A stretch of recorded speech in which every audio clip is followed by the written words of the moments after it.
Welcome dear students. इस video में हम लोग स्टडी करते हैं गेस्ट पेपर जुलाई 2023 यानी कि 2023 के एग्जाम्स के लिए है। क्लास 10th सब्जेक्ट इंग्लिश और महाराष्ट्र बोर्ड के लिए है। फुल 80 मार्क्स का जो क्वेश्चन पेपर है इंग्लिश का वो यहाँ पर हम लोग सॉल्व करते हैं और मैं आप लोगों को उसका एक्सप्लेनेशन भी दूंगा। केवल सॉल्यूशन नहीं होगा, साथ ही साथ एक्सप्लेनेशन भी होगा। सिंपल सी हिंदी लैंग्वेज में ये वीडियो होने वाली है। Word by word, line by line पूरा पेपर 80 मार्क्स का हम लोग यहाँ पर पढ़ते हैं, उसको समझते हैं, उसे सॉल्व करते हैं। हम लोग ये देखते हैं कि इस वाले क्वेश्चन का ये वाला आंसर है तो उसका रीज़न क्यों है। अब ये वाला पेपर 80 मार्क्स का क्यों है? क्योंकि 20 मार्क्स के लिए ओरल के एग्जाम्स होते हैं। ओके, और टाइम कितना है? 3 आवर्स, 3 घंटे का यहाँ पर टाइम है। ओके, जुलाई 2023 के लिए ये क्लास 10th सब्जेक्ट इंग्लिश का गेस्ट पेपर है। So without wasting any more time, come on let's dive into the video. सबसे पहले स्टार्ट करते हैं एक्टिविटी शीट। सेक्शन फर्स्ट है लैंग्वेज स्टडी जो कि 10 मार्क्स के लिए होगा। यहाँ पर क्वेश्चन 1 का ए है डू एज डायरेक्टेड। इसका मीनिंग होता है जैसे कहा गया है वैसे करो। अटेम्प्ट एनी 4, कोई 4 यहाँ पर करने हैं 8 मार्क्स के लिए। तो जो 1 है complete the following words by using correct letters. यहाँ पर आप लोगों को वर्ड्स दिए हुए हैं लेकिन हर वर्ड में एक लेटर मिसिंग है। ओके, मिसिंग लेटर की जगह पर यहाँ पर डैश है तो आपको मिसिंग लेटर लिखना है। अब यहाँ पर देखो WOM-N, यहाँ क्या आएगा? थोड़ा सा अपने माइंड पर जोर डालो।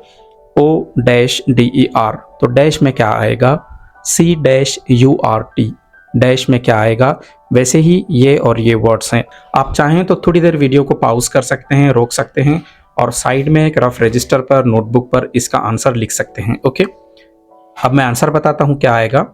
ये देखो यहाँ पर जो वर्ड बनेगा वो है वुमन, ये वाला बनेगा ऑर्डर, ये वाला बनेगा कोट, ये वाला बनेगा क्लीन और UPO, ये वाले डैश में आएगा N, अपॉन। ओके, नेक्स्ट है put the following words in alphabetical order.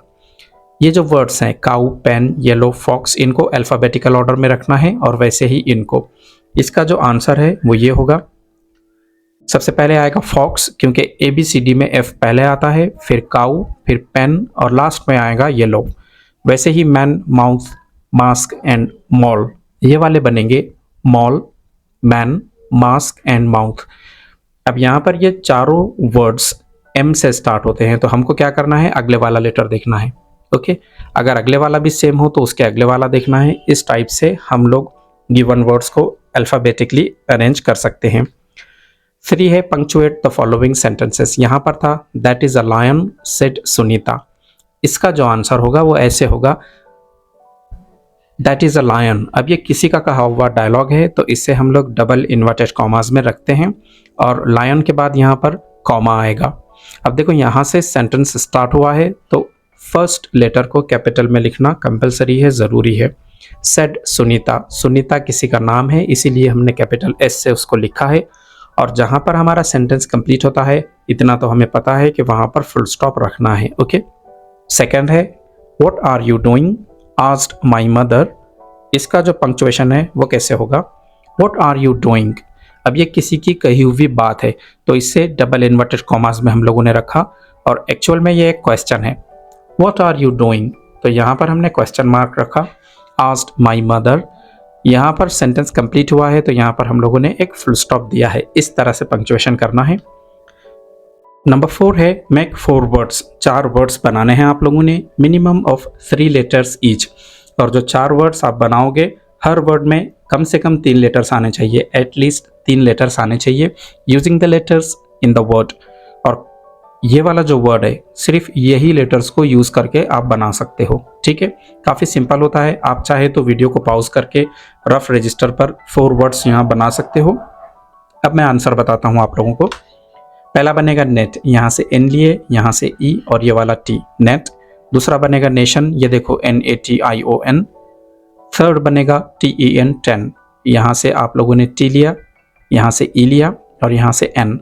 Last का बनेगा RAT, रैट, RAT, रैट, इस टाइप में। 5 है teacher. Write the related words as shown in the example. यहाँ पर टीचर से जुड़े एटलीस्ट 5 वर्ड्स आप लोगों को लिखने हैं।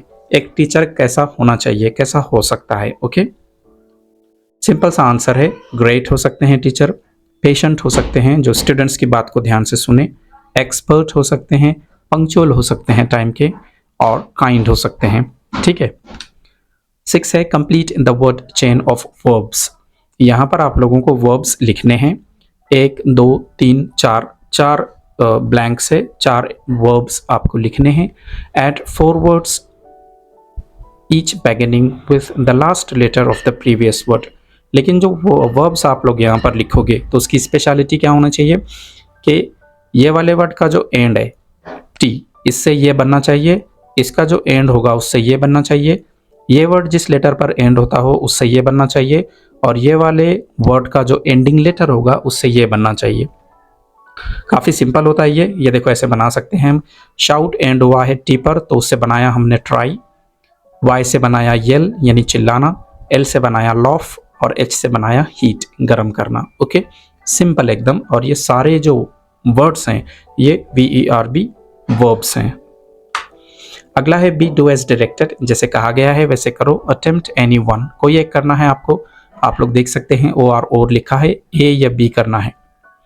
ए है make a meaningful sentence by using the phrase shut up. Shut up को यूज करके एक सेंटेंस बनाना है, या फिर ये बी वाला है तो इसको तो छोड़ देते हैं हम लोग। हमारा आंसर होगा it's better that you shut up now. अच्छा होगा कि तुम अपनी बकवास अब बंद करो, है ना। शट अप आ गया, ये शट अप यूज करना था हम लोगों को यहाँ पर। 2 है अटेम्प्ट एनीवन, या तो ये वाला करना है या ये वाला करना है, तो हम लोग ए करते हैं। एड अ प्रीफिक्स और suffix to make new words, या तो प्रीफिक्स लगाना है या सफिक्स लगाना है और नए वर्ड्स बनाने हैं, जैसे पॉसिबल है। इसमें क्या प्रीफिक्स या सफिक्स हम लोग लगा सकते हैं, रफ है। इसमें क्या प्रीफिक्स और सफिक्स हम लोग लगा सकते हैं, सिंपल है। देखो पॉसिबल का बनेगा इम्पॉसिबल, IM ये एक प्रीफिक्स है, पहले आता है तो इम्पॉसिबल। और रफ का बनेगा रफनेस, नेस ये बाद में आया है इसलिए ये एक सफिक्स होगा। सेक्शन सेकंड है टेक्सचुअल पैसेज, 20 मार्क्स के लिए। यहाँ भी वही है, 10 मार्क्स के लिए आप लोगों को पैसेज को पढ़ना है और आंसर्स लिखना है। क्या है passage? Swami is a mischievous little kid. Swami एक शरारती बदमाश छोटा सा बच्चा है, ऑफ अबाउट 10 years old, जो लगभग 10 साल का है। And living in the era, और ऐसे ज़माने में वो रह रहा है, where India was under the British rule, जब इंडिया पर ब्रिटिश राज करते थे। Okay, like most kids of that age, जैसे कि बहुत सारे बच्चे उस एज के। स्वामी इज अ किड, स्वामी भी एक बच्चा है। Who can not stay at one place, जो एक जगह पर नहीं रह सकता है। ठीक है, काफ़ी एक्टिव है। एंड एब्सोल्युटली हेट्स स्कूल, और स्कूल बिल्कुल पसंद नहीं है उसे। इवन वर्स मैथमेटिक्स, और मैथमेटिक्स तो बिल्कुल पसंद नहीं है। School is his absolute nightmare, school उसके जीवन का, उसकी लाइफ का एक भयानक नाइटमेयर है, एक भयानक ड्रीम है, सपना है। Anyway the story unfolds around the happenings, वैसे भी ये जो कहानी है ये बताती है बातों को, किन बातों को? ऑफ दिस किड, इस बच्चे की बातों को। And how he constantly gets into trouble, और किस तरह से ये लड़का स्वामी बार बार ट्रबल में आता है, परेशानी में आता है। And gets a good beating from his father, और किस तरह से उसके डैडी उसकी पिटाई करते हैं।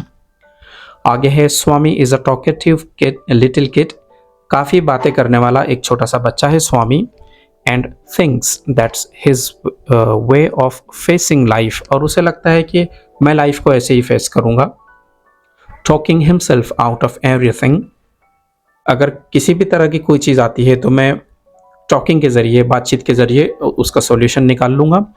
But he does learn the truth the harsh way, लेकिन वो सच्चाई सीखता है काफ़ी मुश्किल से। As many teens back then, जैसा कि उस टाइम में काफ़ी सारे यंग लड़के होते थे। All he wants to do is play under the sun, क्या चाहता है स्वामी? बाकी बच्चों जैसे वो खेलना चाहता है सूरज में। किक समथिंग, किसी चीज़ को किक मारना। क्लाइंब अ ट्री, किसी ट्री पर चढ़ना। Break something and harass somebody, कुछ तोड़ना, किसी को परेशान करना। छोटी छोटी चीज़ें हैं जो ये स्वामी चाहता है। अनलाइक किड्स टुडे, आज के बच्चे ऐसे नहीं है, आज के बच्चे तो बस मोबाइल लेकर बैठे रहते हैं।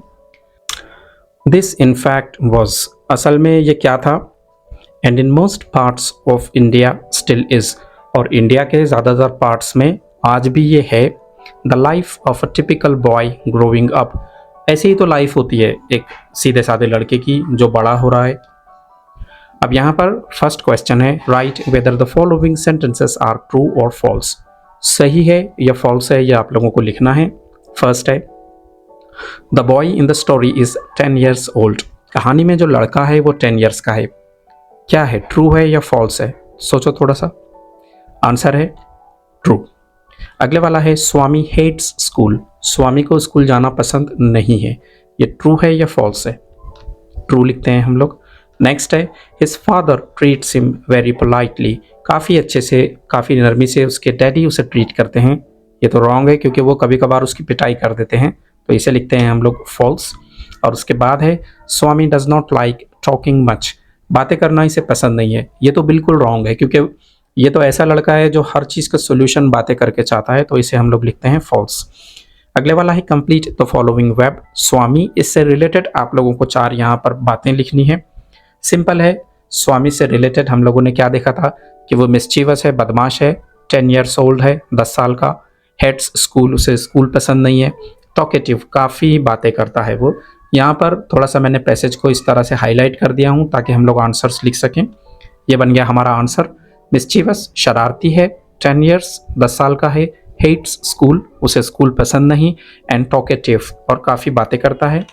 A3 है, complete the following sentences. In sentences को कंप्लीट करना है by using the correct form of the phrases from the bracket. यहाँ पर ब्रैकेट में आपको 4 फ्रेजेस दिए हुए हैं या वर्ड्स दिए हुए हैं। ओके, अब देखो 1 है, सरप्राइज्ड, बहुत ज़्यादा कोई शॉक्ड हो गया।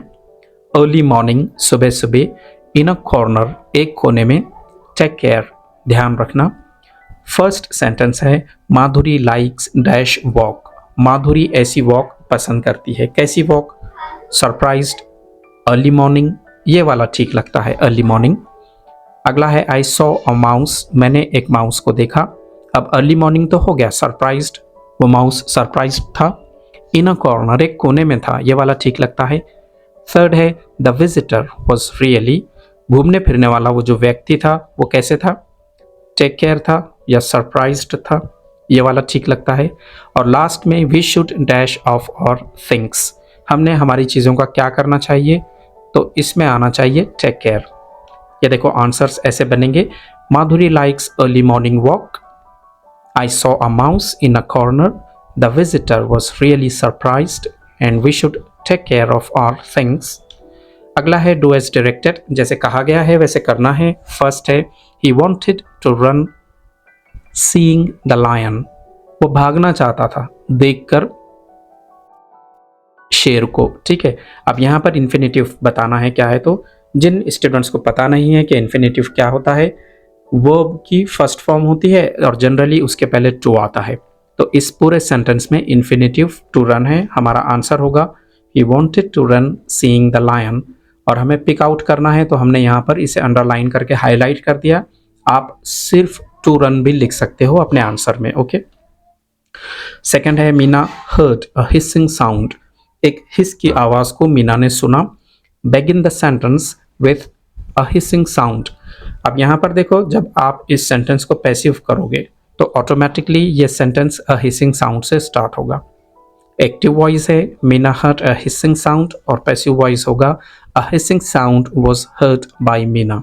ठीक है, एग्जामिनर्स लोग काफ़ी होशियार होते हैं, कभी कभी इंस्ट्रक्शन सीधे से लिखते नहीं हैं कि इसको पैसिव करना है, घुमा फिरा करके लिखा है कि begin the sentence with a hissing sound, जबकि इसे पैसिव करना था।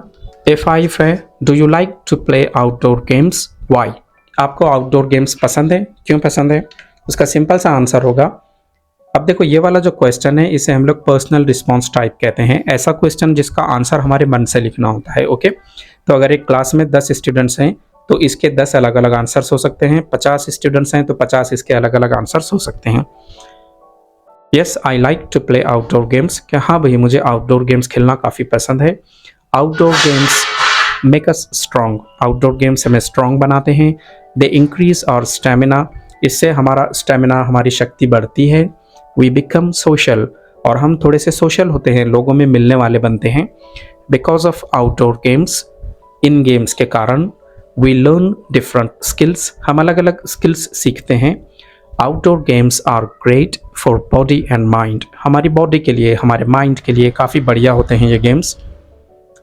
बी है read the following passage and do the activities, 10 marks के लिए। अब यहाँ पर पैसेज है, हर नेम वाज सुलेखा, कि उस लड़की का नाम तो सुलेखा था, but since her childhood everyone had been calling her Bholi the simpleton, लेकिन ये लड़की को जब ये छोटी थी तब से हर कोई भोली कहते आया था। द सिंपलटन, सिंपलटन का मीनिंग क्या होता है? सिंपलटन कहते हैं किसी बहुत ज़्यादा जो सीधा साधा है, भोला भाला है ना, थोड़ा सा एड़ा है, उसको हम लोग सिंपलटन कहते हैं। She was the 4th daughter of numberdar Ramlal, Ramlal की चौथे नंबर की वो लड़की थी। When she was 10 months old, जब वो 10 months की थी, she had fallen off the cot, तो वो कॉट से, पलंग या चारपाई पर से नीचे गिरी थी। On her head, सर के बल, and perhaps it had damaged some part of her brain, और उस गिरने की वजह से, फॉल के कारण शायद उसके ब्रेन का कुछ पार्ट डैमेज हो गया था। That was why she remained a backward child, इसी कारण वो थोड़ी सी बैकवर्ड रह गई। बाकी जो बच्चे रहते हैं, जितने एक्टिव रहते हैं, अलर्ट रहते हैं, क्लेवर रहते हैं, वो वैसी नहीं थी। And came to be known as Bholi the simpleton, और इसी कारण उसका नाम पड़ा भोली। ठीक है। एट बर्थ, जब वो पैदा हुई थी, the child was very fair and pretty, तो वो काफ़ी गोरी थी, काफ़ी सुंदर थी।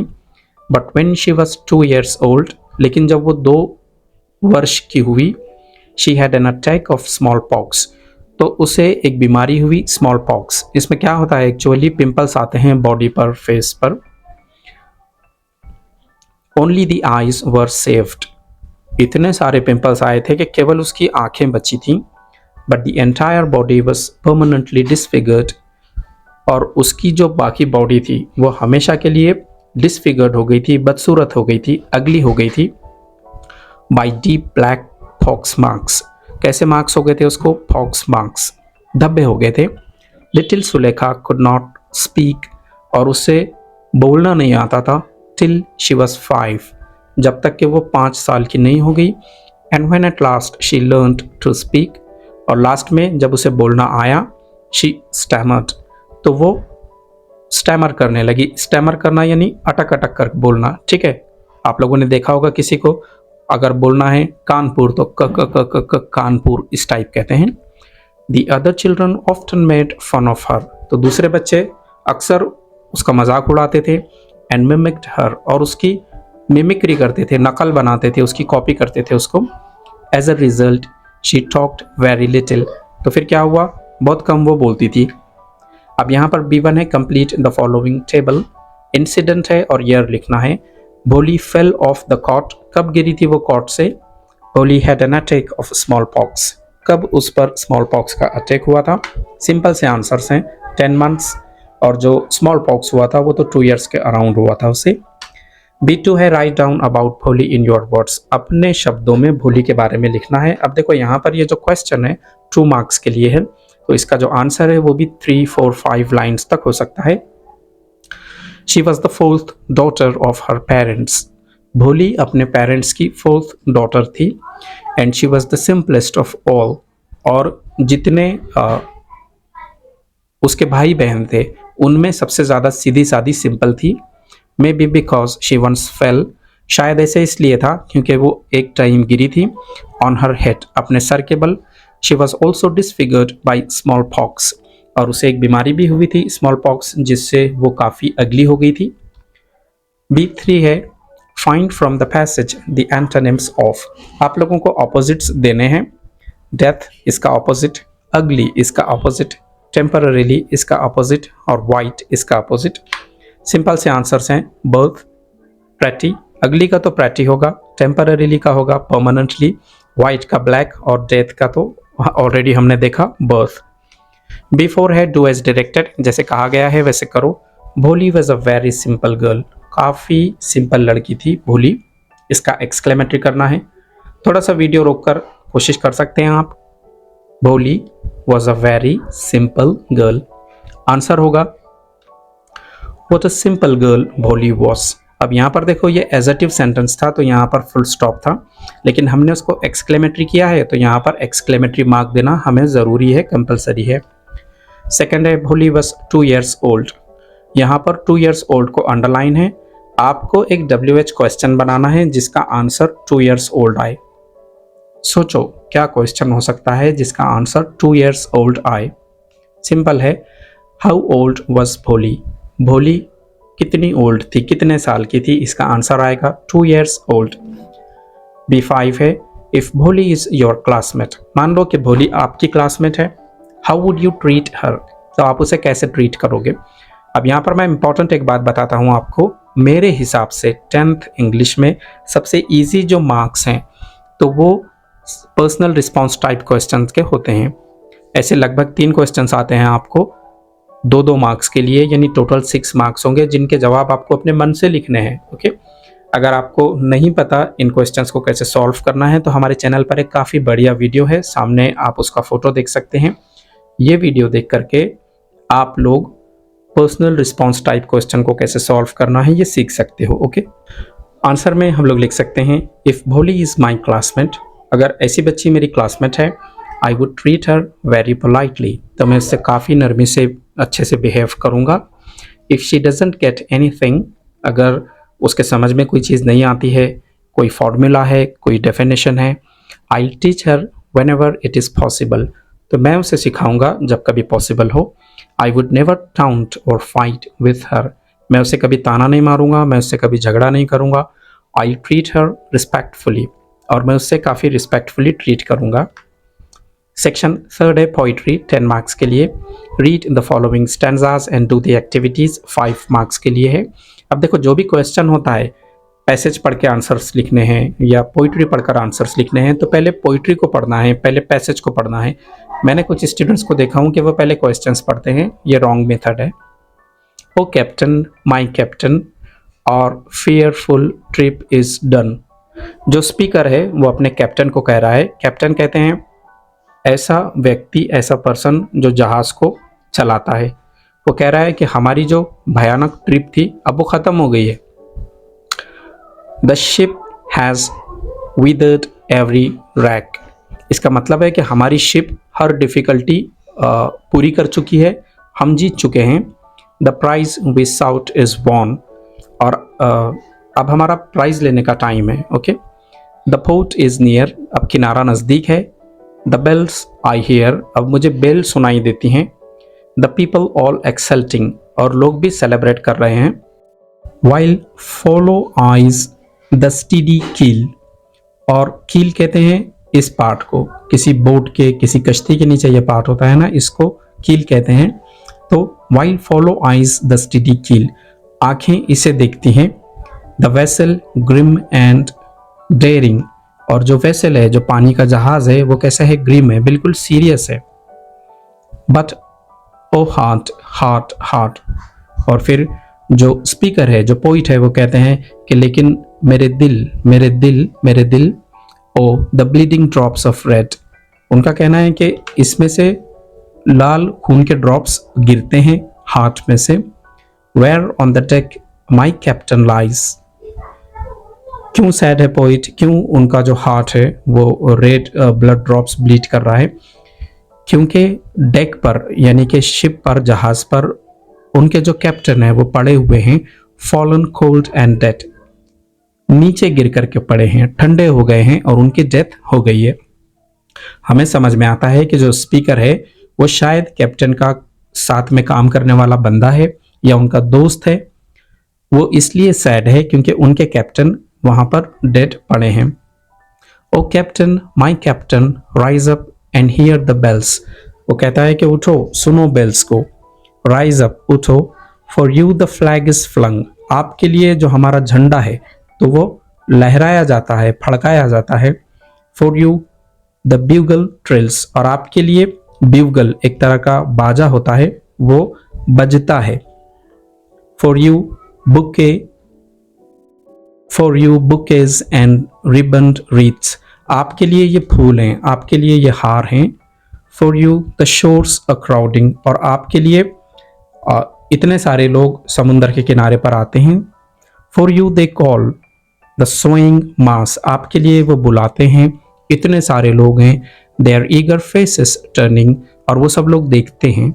Here captain dear father this arm beneath your head, आपके सर के नीचे जो आपने हाथ दे रखा है।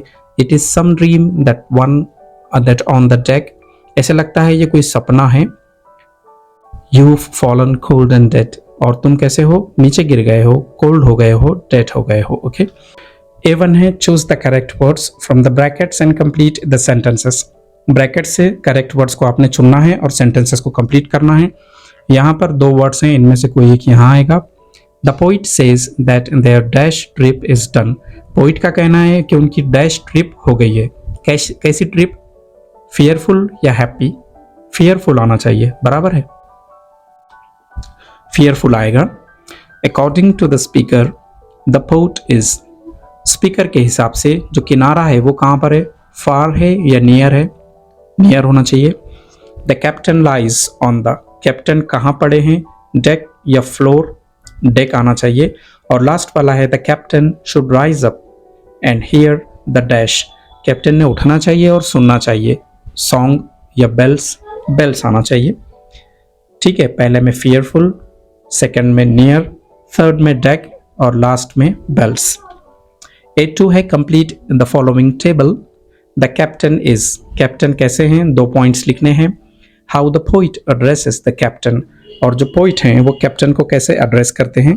सिंपल सा आंसर होगा the captain is fallen cold, नीचे गिर पड़े हैं, ठंडे हैं, और दूसरा आएगा डेड। और पोइट कैसे एड्रेस करते हैं कैप्टन को, ओ कैप्टन और माय कैप्टन। A3 है right the rhyming words from the extract. Done और रेड, इनके लिए क्या राइमिंग वर्ड्स आए थे, हम लोग लिख सकते हैं done, one, red, dead. B है appreciation of the poem, 5 marks के लिए आपको किसी एक पोइम का अप्रिसिएशन लिखना होता है। एक वीडियो में 10th क्लास की सारी पोइम्स का मैंने अप्रिसिएशन लिख करके बताया हूँ और समझाया भी हूँ कि कोई भी पोइम अगर आती है तो किस टाइप से उसका अप्रिसिएशन लिखना है। सामने उसकी फोटो है, थंबनेल है, आप उसे देख सकते हो। इस पोइम को पढ़ करके अप्रिसिएशन लिखो, इस तरह का क्वेश्चन होता है। मान लो ये कोई पोइम आती है, यू स्टार्ट ड्राइंग स्लोली, काफ़ी अच्छी पोइम है, तो किस तरह से आप लोग अप्रिसिएशन लिखोगे इसका। यहाँ पर मार्किंग स्कीम है, टाइटल लिखने पर आपको हाफ मार्क मिलता है, पोइट का नाम लिखने पर हाफ मार्क मिलता है, राइम स्कीम पर 1 मार्क, फिगर ऑफ स्पीच पर 1 मार्क, थीम या सेंट्रल आइडिया लिखने पर आप लोगों को 2 मार्क्स मिलते हैं। ओके, हम लोग ऐसे लिख सकते हैं, सबसे पहले you start dying slowly. Actual में टेक्स्ट बुक पर आप लोग अगर देखो तो पेज 41 पर ये पोइम है। टाइटल इसका है you start dying slowly, name of the poet है पाब्लो नेरुदा। राइम स्कीम जो इसकी है, the poem is written in free verse, यानी कि इसकी कोई राइम स्कीम नहीं है। Which means it doesn't have any rhyming scheme, इसका ये मीनिंग हुआ कि इसकी कोई खास राइमिंग स्कीम नहीं है। फिगर ऑफ स्पीच देना है कोई एक, तो रिपीटिशन लिखा हम लोगों ने। और थीम या सेंट्रल आइडिया कि भैया ये पोइम है किस बारे में, तो हम लोग लिख सकते हैं how one should lead life has been taught in this beautiful poem, किस तरह से हमने अपना जीवन जीना चाहिए इस पोइम में बताया गया है। What happens if we do not do certain important things in our lifes, अगर हम हमारी लाइफ में कुछ इंपॉर्टेंट चीज़ें ना करें तो क्या होता है। Has been mentioned in this poem, इस पोइम में ये है। So this poem teaches us to live life as it must be lived, life कैसे जीना है ये इस पोइम में बताया हुआ है। काफ़ी अच्छे से बढ़िया तरीके से हम लोगों ने 5 मार्क्स के लिए पोइटिक अप्रिसिएशन लिखा यू स्टार्ट ड्राइंग स्लोली इस अमेजिंग पोइम का। क्वेश्चन 4 का ए है read the following passage and do the activities, 10 marks के लिए। ये वाला जो पैसेज आएगा एग्जाम्स में ये अनसीन होगा, मतलब आपकी टेक्स्ट बुक के बाहर का होगा, इसीलिए इस पैसेज को अनसीन पैसेज या नॉन टेक्सचुअल पैसेज भी कहते हैं। Dhyan Chand was a legendary Indian field hockey player. अब जब अनसीन पैसेज करो तो डरना नहीं है, क्योंकि इसमें कुछ ऐसे वर्ड्स हो सकते हैं जिनके मीनिंग्स आपको पता ना हो। ठीक है, तो सबसे पहले तो इसे पढ़ लेना है और जितना समझ आया है उतना याद रखना है। नए वर्ड्स से, डिफिकल्ट वर्ड्स से घबराने की जरूरत नहीं। ध्यानचंद एक काफी बड़े इंडिया के हॉकी प्लेयर थे। बोर्न ऑन अगस्त 29, 1905, 29 अगस्त 1905 को ये पैदा हुए थे। He is widely considered as one of the greatest players. दूर दूर तक उन्हें माना जाता है कि सबसे अच्छे प्लेयर्स में से ये एक थे। In the history of the sport, जो स्पोर्ट्स की हिस्ट्री है उसमें Dhyan Chand won 3 Olympic gold medals. इन्होंने 3 ओलंपिक गोल्ड मेडल्स जीते in field hockey for India, India के लिए हॉकी में, in 1928, 1932 and 1936. He was known for his exceptional ball control. Hockey खेलते टाइम किस तरह से बॉल को कंट्रोल करना है, इसके लिए उन्हें जाना जाता था। स्पीड के लिए एंड गोल स्कोरिंग एबिलिटी, और किस तरह से ये गोल करते हैं इसके लिए भी लोग इन्हें मानते थे। He was called the wizard. लोग उन्हें जादूगर कहते थे। For his ability to create magic, क्योंकि उनमें इतनी स्किल थी कि मानो वो जादू करते थे। कहाँ पर? फील्ड में। Dhyanchand was awarded the Padma Bhushan, उन्हें पद्म भूषण अवार्ड दिया गया था। India's 3rd highest civilian award, India का तीसरा सबसे बड़ा जो सिविलियन अवार्ड है, इन 1956, 1956 में।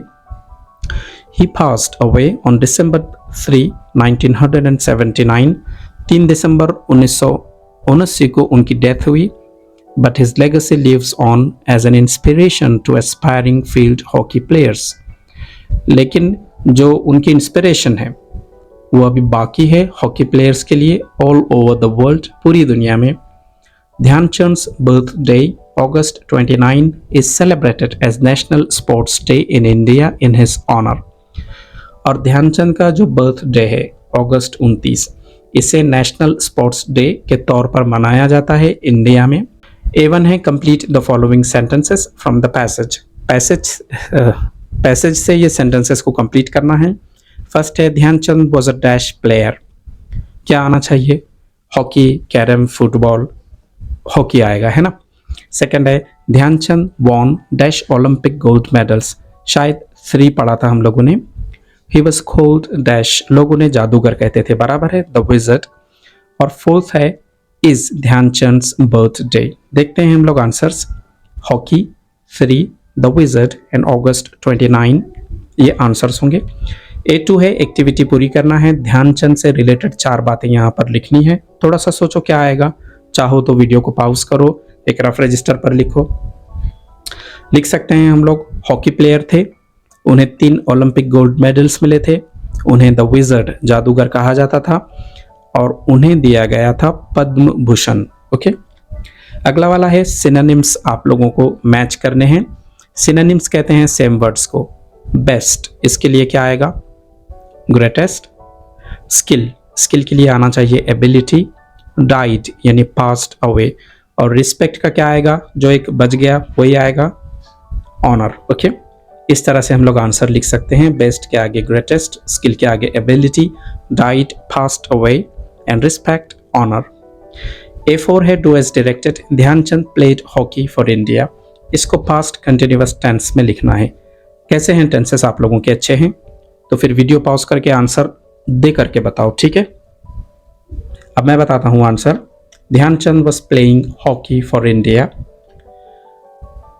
अगला है people loved him a lot, सही क्वेश्चन टैग बताना है क्या है।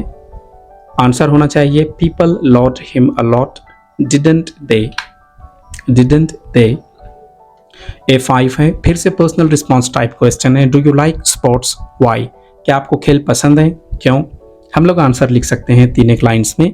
I like sports a lot, काफ़ी पसंद है मुझे, because sports give us an opportunity for social interaction, क्योंकि खेलों के द्वारा हम लोग सोशल बनते हैं, लोगों से मिलते हैं। It is also fun and enjoyment, काफ़ी फन है, एन्जॉयमेंट है स्पोर्ट्स में। For improved sleep, sports is a must, और स्पोर्ट्स खेलने से बंदा काफ़ी थक जाता है जिससे अच्छी नींद आती है। बी है समरी राइटिंग, 5 मार्क्स के लिए। Read the passage given in question number 4 and right the summary of it, आपको समरी लिखनी है और एक अच्छा सा टाइटल देना है। यहाँ पर मैं आपको आंसर बताता हूँ क्या होगा, लेकिन अगर आपको सीखना है समरी कैसे लिखते हैं तो सामने आपके एक फोटो है, हमारे चैनल पर वीडियो है। इस वीडियो को देख करके आप दिए गए पैसेज पर समरी कैसे लिखना है सीख सकते हो, क्योंकि समरी राइटिंग 10th के बाद भी 11th में 12th में ये टॉपिक होता है। ओके, आंसर में हम लोग लिख सकते हैं ध्यानचंद द विज़र्ड, ये टाइटल दिया हमने। और Dhyan Chand was a legendary Indian field hockey player, एक हॉकी प्लेयर थे, known for his exceptional skills, काफ़ी एक्सपर्ट थे, and winning 3 Olympic gold medals, और 3 ओलंपिक गोल्ड मेडल्स उन्हें मिले थे। He was awarded the Padma Bhushan and his birthday is celebrated. उन्हें पद्म भूषण दिया गया था और उनका जो बर्थडे है वो सेलिब्रेट करते हैं as National Sports Day in India. He passed away in 1979. यहाँ उनकी डेथ हुई। But his legacy continues to inspire aspiring field hockey players. लेकिन अभी भी जो हॉकी प्लेयर्स हैं वो काफ़ी ध्यानचंद से इंस्पायर होते हैं। ओके, अगला है section 5th writing skill, 20 marks के लिए है। यहाँ पर लेटर राइटिंग है A1 और A2। मान लो कि आप राजू या मीना हो और आपने एक एडवर्टाइजमेंट पढ़ी है और आपको कोई एक लेटर लिखना है, A1 लिखना है या A2 लिखना है। मैं कहूँगा कि एग्जाम्स में जब इस टाइप का क्वेश्चन आता हो तो आपने इनफॉर्मल लेटर लिखना, ये काफ़ी आसान होता है, हम भी यही लिखेंगे। पहले तो हमने मान लिया कि हम लोग राजू हैं। ओके, अब ऐड क्या है, star software company requires office assistants, के एक सॉफ्टवेयर कंपनी है जहाँ पर ऑफिस असिस्टेंट्स चाहिए और कैंडिडेट्स ने ग्रेजुएशन किया होना चाहिए, उससे कंप्यूटर्स की नॉलेज होनी चाहिए, उसकी इंग्लिश अच्छी होनी चाहिए और इनके नाम लेटर लिखना है। अब इनफॉर्मल लेटर जो हमारा है, जो हम लिखने वाले हैं, तो वो फादर के नाम लिखना है और उन्हें बताना है कि डैडी इतनी अच्छी जॉब है और मैं ये जॉब करना चाहता हूँ। हम लोग आंसर ऐसे लिख सकते हैं। सबसे पहले राजू मनकर, लिखने वाले का नाम 201 Galaxy Heights MG colony Pune 411003। ये हो गया सेंडर्स एड्रेस। आप राजू हो, आप लेटर लिख रहे हो, आपने अपना एड्रेस लिख दिया। डेट लिखी 21 जुलाई 2023। डियर फादर, फादर क्यों, क्योंकि इन्हीं को लेटर लिखना है। आगे लिख सकते हैं हम लोग, with this letter I enclosed a clipping of an advertisement, कि इस लेटर के साथ साथ मैंने आपको एक पर्ची अटैच करके भेजा हूँ जिसमें एक एडवर्टाइजमेंट है रिगार्डिंग अ जॉब, और उसमें एक जॉब की डिटेल्स हैं। You know computer field is my dream, और डैडी आपको तो पता है कि कंप्यूटर मेरी फील्ड है, मेरा सपना है। Working here would be helpful in my graduation as well, और यहाँ पर काम करना मुझे ग्रेजुएशन में भी काफ़ी हेल्पफुल रहेगा। And for my future job, और आगे भी मेरे लिए अच्छा रहेगा। It would be a wonderful experience for me, मेरे लिए काफ़ी अच्छा एक्सपीरियंस रहेगा। अपार्ट फ्रॉम ऑसम सैलरी, और मुझे अच्छी सैलरी भी मिलेगी। Besides the job would be a part time, और ये जॉब भी एक पार्ट टाइम होगा। That's why it will not have any negative impact on my studies, और इससे मेरी पढ़ाई पर, मेरी स्टडीज़ पर कोई नेगेटिव इम्पैक्ट नहीं पड़ेगी। Star software company is great, ये कंपनी काफ़ी बढ़िया है। I have knowledge of computers, मुझे कंप्यूटर्स की नॉलेज भी है। And I am cool with English, और मुझे इंग्लिश अच्छे से आती है। I guess I will be selected, और मुझे लगता है कि मैं सेलेक्ट हो जाऊंगा। Your son Raju Mankar enclosed clipping of the advertisement, इस तरह से एक बढ़िया लेटर हम लोग लिख सकते हैं। अगला है B1 या B2 को ये करना है, डायलॉग राइटिंग करना है या ड्राफ्टिंग स्पीच करना है। ठीक है, तो दोनों में से अगर मेरी मानो तो ड्राफ्टिंग स्पीच करना, ठीक है, काफ़ी सिंपल होता है। हम लोग यहाँ पर वही करते हैं, prepare a speech on the role of youth in shaping society, एक स्पीच तैयार करो, लिखो नौजवान लोगों का, यंग लोगों का क्या रोल है सोसाइटी बनाने में। You may use the following points, आप इन पॉइंट्स को यूज़ कर सकते हो। Need for change, power of youth, expected results, और एड योर ओन पॉइंट्स। अब यहाँ पर देखो, एक बढ़िया सी स्पीच ऐसे लिख सकते हैं हम लोग। Respected sir and dear friends, today I would like to talk about, आज मैं चाहूँगा बोलना, the role of youth in shaping society, कि यूथ लोगों का, यंग लोगों का सोसाइटी बनाने में क्या रोल है। द वर्ल्ड नीड्स चेंज, पूरी दुनिया में चेंज की ज़रूरत है। And the youth has the power to bring that change, और नौजवान लोगों में ये पावर होता है कि वो चेंज लाएं। With their energy and enthusiasm, उनकी एनर्जी से, उनके जोश से, youth can inspire others, youth दूसरों को इंस्पायर कर सकते हैं to take action and create a better future, कि एक एक्शन ली जा सके और एक अच्छा फ्यूचर बने फॉर एवरीवन, सबके लिए। By engaging in activities such as community service and volunteering, कई सारी ऐसी एक्टिविटीज़ हैं जैसे कम्युनिटी सर्विस है या फिर फ्री में किसी के लिए काम करना है। Youth can help build stronger and more effective communities, तो नौजवान लोग मदद कर सकते हैं एक मजबूत और एक अच्छी कम्युनिटी बनाने के लिए, मजबूत और अच्छी कम्युनिटीज़ बनाने के लिए। When young people are involved in shaping society, जब समाज को बनाने में यंग पीपल आगे आते हैं, the expected results are positive, तो उसका रिजल्ट कैसे होता है? अच्छा होता है। Youth led initiatives also promote leadership skills, और ऐसी जो कोशिशें होती हैं इससे लीडरशिप की जो स्किल्स होती है and self confidence among young people, उससे यंग पीपल में कॉन्फिडेंस आता है और लीडरशिप की स्किल्स आती है। In conclusion, the role of youth is in shaping society is important. नतीजतन यंग पीपल का जो रोल है सोसाइटी बनाने में, समाज बनाने में, वो काफ़ी इम्पॉर्टेंट है। Young people have the potential to bring about positive change, नौजवानों में इतनी ताकत होती है कि वो पॉजिटिव चेंज लाएं and create a better future for all, और सबके लिए एक अच्छा फ्यूचर बनाएं। Let us encourage and support them, चलो उन्हें इनकरेज करते हैं, सपोर्ट करते हैं इन देयर एफर्ट्स, उनकी कोशिशों में, टू मेक अ डिफरेंस, ताकि एक अच्छा चेंज हो। Thank you. इस टाइप में हम लोग स्पीच बना सकते हैं। इससे बड़ी नहीं बनाना है, नहीं तो टाइम वेस्ट होगा। इससे छोटी नहीं बनाना है, नहीं तो आपके मार्क्स कटेंगे। अगला क्वेश्चन है इंफॉर्मेशन ट्रांसफ़र। यहाँ भी A1 या A2 में से कोई एक करना है।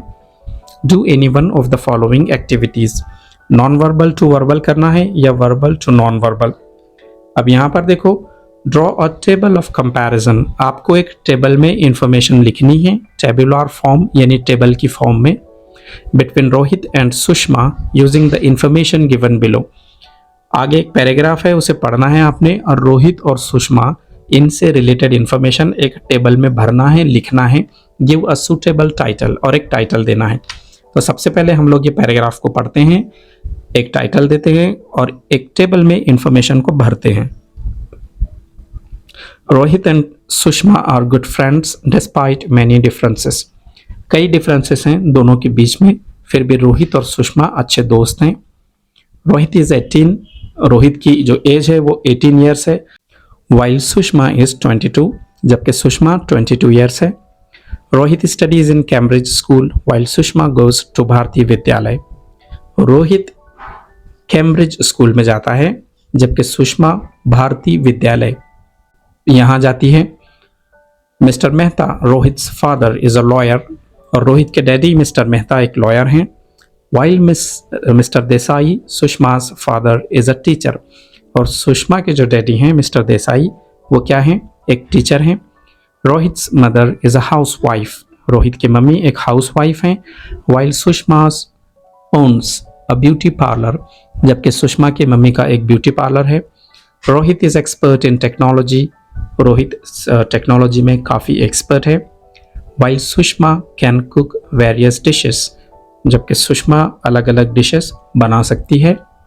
रोहित लाइक्स क्रिकेट, रोहित को क्रिकेट पसंद है।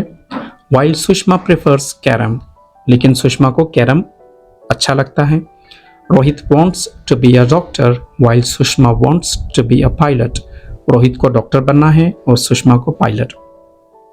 एग्जाम्स में क्या करना, एक एक लाइन पढ़ना और उसका जो मीनिंग है, उसकी जो इन्फॉर्मेशन है वो एक टेबल में फिलअप करते रहना। यहाँ पे आप लोग आंसर में लिख सकते हैं Rohit and Sushma celebrating differences. क्या डिफरेंसेस है दोनों में? कि रोहित 18 ईयर्स है, कैम्ब्रिज स्कूल जाता है, फादर मिस्टर मेहता एक लॉयर हैं, मदर हाउस वाइफ हैं। रोहित एक्सपर्ट है टेक्नोलॉजी में, क्रिकेट पसंद करता है और एक डॉक्टर उसे बनना है। जबकि सुषमा 22 साल की है, भारतीय विद्यालय जाती है, उसके डैडी मिस्टर देसाई एक टीचर हैं, माँ एक ब्यूटी पार्लर चलाती हैं। सुषमा को अलग अलग डिशेस बनाना आता है, कैरम उसे पसंद है और उसने एक पायलट बनना है। अगला है B expand the theme, B1 या B2 करना है। B2 है यही करते हैं हम लोग। यह आसान है क्योंकि B1 में न्यूज़ लिखना है जो थोड़ा मुश्किल होता है, डिफ़िकल्ट होता है। डेवलप अ स्टोरी, एक कहानी लिखनी है। Develop a story with the help of given beginning, यहाँ पर एक कहानी की शुरुआत दी हुई है, बिगिनिंग दी हुई है, आपने कहानी को कंप्लीट करना है। Give a suitable title to your story, और एक अच्छा सा टाइटल भी देना है। इसे पढ़ते हैं पहले ताकि समझ में आए शुरुआत क्या है। Mohsin was good in studies, Mohsin पढ़ाई में काफ़ी अच्छा था। But before exams he met with an accident, लेकिन एग्जाम से पहले पहले उसका एक्सीडेंट हो गया। He wanted to appear for the exams, अभी भी एक्सीडेंट के बाद उसे एग्जाम्स में अपीयर होना था। हम लोग ऐसे कहानी को कंप्लीट कर सकते हैं। सबसे पहले टाइटल देते हैं द डिटर्मिनेशन टू सक्सीड, कामयाब होने के लिए क्या इरादा लगता है, क्या प्लानिंग लगती है। ओके, स्टार्ट तो जो क्वेश्चन पेपर में थी वही लेना है हम लोगों के कि Mohsin was good in studies but before exams he met with an accident, he wanted to appear for the exams, the doctors advised him, doctors ने उससे कहा to rest and not to appear for the exams, कि तुम rest करो, exams को अभी appear नहीं होना है। But Mohsin was determined to succeed, लेकिन मोहसिन तय कर चुका था कि मुझे कामयाब होना है। He spent every working moment studying, तब उसने काफ़ी पढ़ाई की। Despite the pain and discomfort he felt, बावजूद इस बात के कि उसे तकलीफ हो रही थी या वो बेचैन था। His family and friends supported him, उसकी फैमिली ने, फ्रेंड्स ने उसका सपोर्ट किया। And his teachers helped him, और टीचर्स ने भी काफ़ी उसकी हेल्प की। By giving him extra notes and answering his questions, उसे टीचर्स ने नोट्स दिए, उसके क्वेश्चंस के आंसर्स दिए। On the day of the exam, exam के दिन, Mohsin arrived at the exam centre in a wheel chair, कैसे आया मोहसिन, एक व्हील चेयर में बैठ करके आया। ही वॉज नर्वस, थोड़ा नर्वस था। But he had prepared well, लेकिन उसकी तैयारी अच्छी हुई थी। He wrote the exam nicely, अच्छे से उसने लिखा। एंड डिड हिज बेस्ट, अपनी तरफ से पूरी उसने कोशिश की। When the results were announced, और जब रिजल्ट्स अनाउंस हुए, he was overjoyed to find out, उसे काफ़ी खुशी हुई ये देख करके that he had passed in the first class, कि वो फर्स्ट क्लास से पास हुआ था। Despite the obstacles he faced, काफ़ी मुश्किलें उसके रास्ते में थी, उसके बाद भी Mohsin's determination to succeed had paid off, उसका जो इरादा था कामयाब होने का वैसे वो हुआ। He had shown that anything is possible, उसने बताया कि कोई भी चीज़ पॉसिबल है। If you work hard and never give up, अगर आप कोशिश करते हो और चीज़ों को छोड़ते नहीं हो तो। ओके, इस तरह से एग्जाम्स में स्टोरी लिखनी है। सेक्शन 6 है स्किल डेवलपमेंट, 5 मार्क्स के लिए। लास्ट का क्वेश्चन होता है question number 7, translate the following words into your medium of instruction any 4, कोई 4 को ट्रांसलेट करना है। आंसर हमने लिखा, अमेजिंग का हैरत अंगेज, थिंग का चीज़, स्पीच का तकरीर, एनिमल का जानवर, कोई 4 करना था बट हम लोगों ने 6 किया। इमोशन का एहसास, और लास्ट वन है थिंकर, इसे कहेंगे मुफक्किर। आपका जो भी मीडियम है, हिंदी है या मराठी है, उसमें इस वाले क्वेश्चन का यहाँ पर आप लोग आंसर लिख सकते हो। ओके, बी है translate the following sentences into your medium of instruction any 2, 4 sentences है, कोई 2 को ट्रांसलेट करना है। यहाँ पर मैंने उर्दू में लिखा हूँ, हिंदी वाले हिंदी में, मराठी वाले मराठी में लिख सकते हैं। लाइफ इज़ ब्यूटीफुल, ज़िंदगी खूबसूरत है। वन मस्ट ड्राइव केयरफुली, एहतियात से गाड़ी चलानी चाहिए। Successful people work in a smart way, कामयाब लोग होशियारी से काम करते हैं। We should take care of wildlife, हमें जंगली हयात का ख्याल रखना चाहिए। और सी है ट्रांसलेट द फॉलोइंग इडियम्स और proverbs into your medium of instruction any one, कोई एक को अपनी मदर टंग में ट्रांसलेट करना है। हम लोगों ने लिखा action speaks louder than words, अमल बोलता है। अगर आप चाहें तो दूसरा भी लिख सकते हैं, honesty is the best policy, कि ईमानदारी सबसे अच्छी पॉलिसी है। So that's it dear students, यहाँ पर 10th क्लास का इंग्लिश सब्जेक्ट का गेस्ट पेपर 80 मार्क्स के लिए हम लोगों ने देखा। चैनल हमारा सब्सक्राइब करें, बेल बटन को दबाएं, वीडियो को लाइक कमेंट करें, अपने फ्रेंड्स के साथ इसे शेयर करें। And thank you for watching this video.